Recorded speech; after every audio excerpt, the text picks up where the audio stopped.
Hello friends, কেমন আছো সবাই? আশা করি সবাই ভালো আছে আর আমিও ভালো আছি। তো অনেক দিন পর আমি বাড়ি যাচ্ছি, প্রায় 3 মাসের কাছাকাছি। তো নতুন ফোন নিয়েছি, তো নতুন ফোনের ভিডিও তো আগে দেখিয়েছি, ওই ফোনেই ভিডিও করতে করতে যাচ্ছিলাম। বেশ পরিষ্কার ভিডিও, বেশ ভালোও লাগছিল। আর এই যে হলো প্রিন্স অফ ঘাট, আর ওপর দিয়ে দেখা যাচ্ছে সেকেন্ড ব্রিজ। তো সেকেন্ড ব্রিজ দিয়ে আমি প্রথম যাই যখন বিয়ে করে শ্বশুরবাড়ি আসছি তখন। আর একবার কোভিডের সময় বাইকে করে ওর সাথে গেছিলাম চন্দননগর। তো কথা বলতে বলতে হাওড়া ব্রিজও পৌঁছে গেছি। তো আমাদের এদিকে রাস্তাটা অনেক ভালো করে দিয়েছে, তো খুব তাড়াতাড়ি সেদিনকে পৌঁছে গেছিলাম, নইলে প্রায় 1.5-2 ঘন্টা মতন লেগে যায়। আর আগের দিন তো প্রায় 1 ঘন্টায় পৌঁছে গেছি। যাই হোক, বেশ ভিডিও করছিলাম, বেশ নিট অ্যান্ড ক্লিন ভিডিও উঠছিলো, বেশ ভালো লাগছিলো। আগের ফোনটা আমার খুব একটা ভালো ক্যামেরা ছিল না। তো যাই ওখান থেকে নেমে তারপর ট্রেনও পেয়ে গেছিলাম তাড়াতাড়ি। আর গরমে এত কষ্ট হচ্ছিল কি বলবো, আমাকে দেখে তো বুঝতেই পারছো, মানে আমার হাল খারাপ, প্রচণ্ড কষ্ট হচ্ছিল। যাই হোক, তারপর ওখান থেকে নেমে বাড়ি ফিরেছি। বাড়ি ফিরে দেখছি বাবা এখানে ভাত করছে উনুনে। তো রান্না আমাদের গ্যাসেই হয়, তো বাড়িতে অনেক গাছ আছে, নারকেল গাছ। তো ওই কাঠ পাতা দিয়ে আর কি ভাতটুকু করা হয়।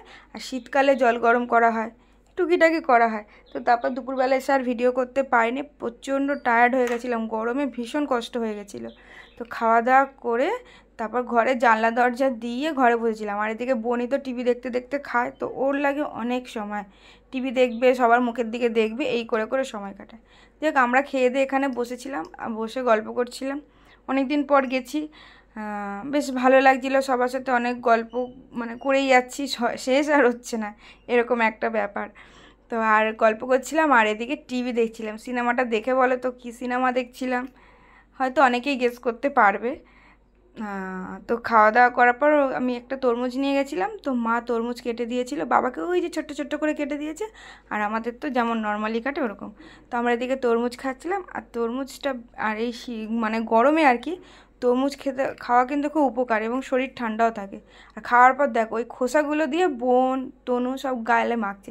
আর জানোই আমার বোন এরকম সারাক্ষণ পাগলামি করতে থাকে।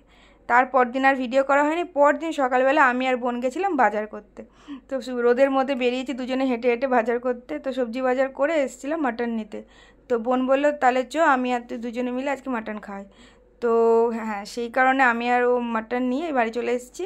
এসে এদিকে মা রান্না করছে, মাটনটাকে কুকারে দিয়ে দিয়েছিল যাতে তাড়াতাড়ি রান্নাটা হয়ে যায়। তো এদিকে মা মাটন রান্না করেছিল। আর অনেক দিন পর না মায়ের হাতের মাটন খেয়েছি। সত্যি কথা বলতে আগে যখন মা রান্না করতো তখন বলতাম যে কী রান্না করেছো আজকে, এই রান্না করেছো কেন, এটা করতে পারোনি, ওটা করতে পারোনি, ভালো হয়নি, এরকম বলতাম। এটা হয়তো সবাই বলে থাকে, কিন্তু বিয়ের পর সবসময় তো নিজেকেই রান্না করে বেশিরভাগটা খেতে হয়, তখন যদি কেউ রান্না করে দেয় না বেশ ভালো লাগে। আর মায়ের হাতের রান্না তো স্বাদই আলাদা, এখন তার মূল্যটা বুঝতে পারি। যাই হোক, মেনুতে ছিল শুক্তো, মাটন আর চাটনি। তো ওকে খেতে দিয়ে দিয়েছিল। আর সত্যি কথা বলতে টেবিলে সবার হবে না বলে টেবিল সরিয়ে দিয়ে সবাই নিচেই খেতে বসেছিলাম। এদিকে মা খেতে দিচ্ছে। আর এই পাগলি তো সারাক্ষণ পাগলামি করে যায়। আর বাবা যেহেতু নিচে বসে খেতে পারে না, তাই বাবা উপরে খেতে বসেছে। তো খাওয়া দাওয়া করে রেস্ট নিয়ে তারপরে এই যে বাইরের ভিডিওটা, বাইরে আর কি ভিডিও করছিলাম, বেশ ভাল লাগছিলো। তারপর যাই হোক, ছুটি কাটানো শেষ, 2 দিনের ছুটিতে বাড়ি গেছিলাম। আর বিয়ের পর মেয়েদের বাপের বাড়িটা হয়ে যায় 2 দিনের ঘুরতে যাওয়ার জায়গা, শ্বশুর বাড়িটাই সব, তাই না?